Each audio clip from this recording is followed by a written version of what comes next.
इंतजामिया की जानिब से मुतअद्दिद रुकावटों और दर्जनों शराइत के बावजूद पाकिस्तान तहरीक इंसाफ का लाहौर के दूर दराज इलाके कहना में सियासी पावर शो हो ही गया, लेकिन इस्लामाबाद जलसे की तरह लाहौर में भी वक्त पर जलसा खत्म न हो सका। और अहम तरीन बात यह है कि इस जलसे से वो शख्सियत खिताब तक ना कर पाई जिस पर सबकी निगाहें मरकूज थी। वज़ीर आला खैबर पख्तूनख्वा अली अमीन गंडापुर ने इस्लामाबाद जलसे के सरप्राइज के बरक्स लाहौर जलसे में एक मुनफरिद ही सरप्राइज दे डाला। इस्लामाबाद जलसे में मुतनाज़ तकरीर के बाद सबको वज़ीर आला खैबर पख्तूनख्वा अली अमीन गंडापुर के लाहौर जलसे में खिताब का इंतजार था, लेकिन तकरीर तो दूर की बात, अली अमीन गंडापुर जलसे में शरीक भी ना हो सके और लाहौर इंतजामिया ने 6 बजे का मुकर्रर वक्त गुजरने के बाद जलसे को खत्म करवा दिया। तहम इसके बावजूद भी वो जलसा खत्म होने के बाद ही जलसा गाह पहुंचे और बहुत मुख्तसर खिताब ही कर पाए, जिसमें उन्होंने एक बार फिर बानी पीटीआई को जल्द रिहा करने का ऐलान कर दिया। इससे कबल अली अमीन गंडापुर की एक वीडियो भी सामने आई थी जिसमें वो मोटरवे पर काला शाह काकू के मुकाम पर बंदूक के बट मारकर गाड़ी के शीशे तोड़ते हुए दिखाई दिए।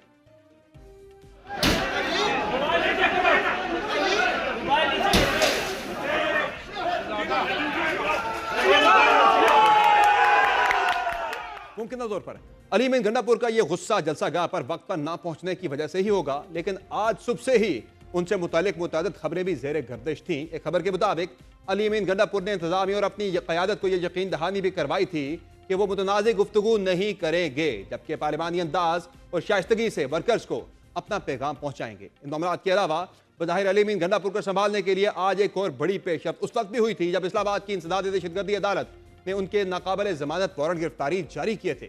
हम खुशकिस्मती से पेशावर हाई कोर्ट ने अली अमीन गंडापुर को किसी भी मुकाम से 5 अक्टूबर तक गिरफ्तार करने से रोक रखा है। इससे कबल गुज़िश्ता रोज लाहौर इंतजामिया की जानिब से तहरीक इंसाफ को जारी किए गए जलसे के एनओसी में यह शर्त भी आयद की गई थी कि अली अमीन गंडापुर इस्लामाबाद जलसे में की जाने वाली तकरीर पर लाहौर जलसे में मुआफ़ी मांगेंगे। ताहम उन्होंने बमुश्किल ही और जो मुख्तसर खिताब किया उसमें मुआफ़ी तो किसी सूरत नहीं मांगी, लेकिन एक तरफ अली अमीन गंडापुर रास्ता खुलवाने के लिए जारहाना रद्द अमल देते दिखे तो दूसरी जानिब लाहौर जलसे में पीटीआई के मुनासिब और पुरजोश इज्तिमा के बावजूद पार्टी ने मुदामत के बजाय मुफाहमती मौक़िफ़ अपनाया।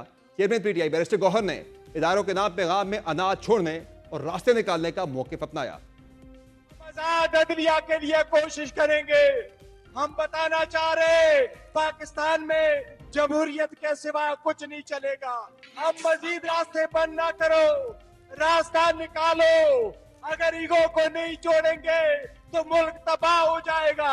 इदारे को इदारे से नहीं लड़ाना, आजाद अदलिया के सिवा कुछ कबूल नहीं है।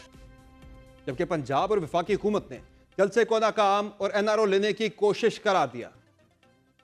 जलसे का और पिछले जलसे का एक ही मकसद है, एनआरओ लेने की कोशिश की जा रही है। इस तरह तो एनआरओ नहीं मिलेगा आपको। तो ये जो नाकामी है ये इनकी खुल के सामने आ चुकी है। तो ये लोगों को ढो ढो के लाया जा रहा है कि वो जलसे में शिरकत करें। अली अमीन गंडापुर साहब ये बड़के मार के फ्लॉप जलसा करने से बेहतर था। 2 दफा आपको नाकामी हो चुकी है। मैं अफसोस के साथ कहता हूं कि आपने जितनी बड़ी बड़ी बातें की थी वो वही बात है हमेशा कि खुदा पहाड़ निकला चूहा वो भी मरा हुआ। लाहौर के अवाम का हाथ जोड़कर शुक्रिया अदा करना चाहती हूँ कि उन्होंने फितना फसाद इंतशार को रिजेक्ट किया है। ऑन अ सेफ साइड 300 बंदे मैं अपने तरफ से डाल देती हूँ। टोटल 3000 बंदा पूरे पंजाब से इस जलसे के अंदर मौजूद है। पीटीआई को सपोर्ट करने के लिए पंजाब के गयूर अवाम तैयार नहीं है। आज ये मैं कह सकती हूँ कि पंजाब से पीटीआई का खात्मा हो गया। तहरीक इंसाफ का लाहौर का जलसा वाकईतन एक नाकाम पावर शो था, या पाकिस्तान तहरीक इंसाफ एक कामयाब जलसा करने में आज कामयाब हुई है। इसी पर मजीद बात करेंगे। पाकिस्तान तहरीक इंसाफ के मरकजी सेक्रेटरी तलात रऊफ हसन साहब प्रोग्राम में हमारे साथ मौजूद है और हम बात करेंगे उससे पहले हसन रजा साहब से जो कि ब्यूरो चीफ है दुनिया न्यूज़ के लाहौर में। हसन रजा साहब, आज आप खुद भी जलसे में मौजूद थे, आपने कवर किया जलसा। कैसा जलसा था तहरीक इंसाफ का पावर शो? बुहारी साहब तो कह रही है कोई 3000 मैक्सिमम 3300 लोग थे। आपने क्या वहाँ पे देखा? वाकईतन ये नाकाम जलसा था या कामयाब जलसा था? और तकरीबन कितने लोग थे जलसे के अंदर? जो इंटेलिजेंस की रिपोर्ट्स भी आती हैं स्पेशल ब्रांच की, कितने लोग बताए गए हैं?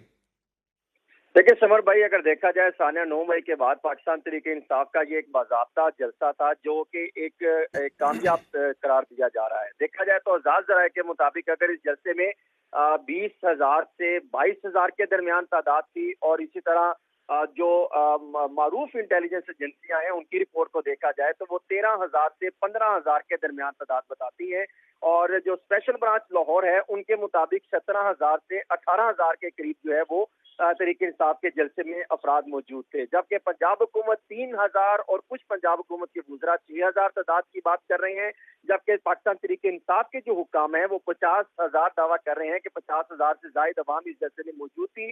गो के मुख्तलिफ जो है वो सिचुएशन तहरीक इंसाफ के हुक्काम ये दावा करते हैं रुकावटें थी या नहीं थी, लेकिन एक कामयाब जलसा इसलिए करार दिया जा रहा है कि साना 9 मई के बाद जिस तरीके से मुश्किल हालात रहे पाकिस्तान तहरीक इंसाफ के लिए, उसके बाद कितनी अवाम भी निकलना पाकिस्तान तहरीक इंसाफ की कामयाबी करार दी जा रही है। और हसन ये बताएं कि जो जलसे के शुरका थे, ज़्यादा आपको क्या लगा? ज़ाहिर है आप भी कई लोगों को जानते भी हैं या फिर ज़ुबान से भी पता लग जाता है, लोगों की कल्चर से भी। ज़्यादा लोग जो हैं जलसे के शुरका के वो लाहौर से थे या दीगर अजला से भी लोग इस जलसे में शरीक हुए थे पंजाब के? देखिए, अगर देखा जाए तो फिरोजपुर रोड समन भाई, वहां पर एक बड़ी तादाद मैंने देखी जो कि काफिलों की सूरत में इस जलसे में शिरकत कर रही थी। यूं कहा जाए तो 50 से 60% के करीब जो आवाम थी उसका ताल्लुक लाहौर से था, और बाकी कुछ कसूर, शेखुपुरा और इन जगहों से जरूर आवाम पहुंची है, कुछ सियालकोट से काफिले पहुंचे हैं, वो अफराद मौजूद थे। ये कहना कि सिर्फ सारी लाहौर की थी ये भी मुनासिब नहीं है, लेकिन 50% से ज्यादा का ताल्लुक तो लाहौर से था। जो वहाँ पे दीगर खासतौर पे काना भी एक बहुत बड़ी जो है वहाँ पर तादाद है, और यहाँ पर शहबाज का हल्का था, और यहाँ पर शहबाज को जो आपके सामने है क्या पोजीशन रही थी, इनको काफी टफ मुकाबला रहा और ये पोजीशन हार गए थे। और रुकावटें थी या इजी एक्सेस थी जलसागाह तक? देखें, शाम 6 बजे से पहले किसी किस्म की कोई रुकावट लाहौर में मौजूद नहीं थी, तमाम रास्ते खुले हुए थे, लेकिन 6 बजे जरूर पंजाब पुलिस की जानिब से कंटेनर खड़े किए गए, मुख्तलिफ मकामात को बंद किया गया, वो भी 1 घंटे के बाद दोबारा उन्होंने तकरीबन 8 बजे के करीब बहाल कर दी। ठीक हो गया, बहुत शुक्रिया हसन रजा, आपने अपडेट किया लाहौर के जलसे के हवाले से।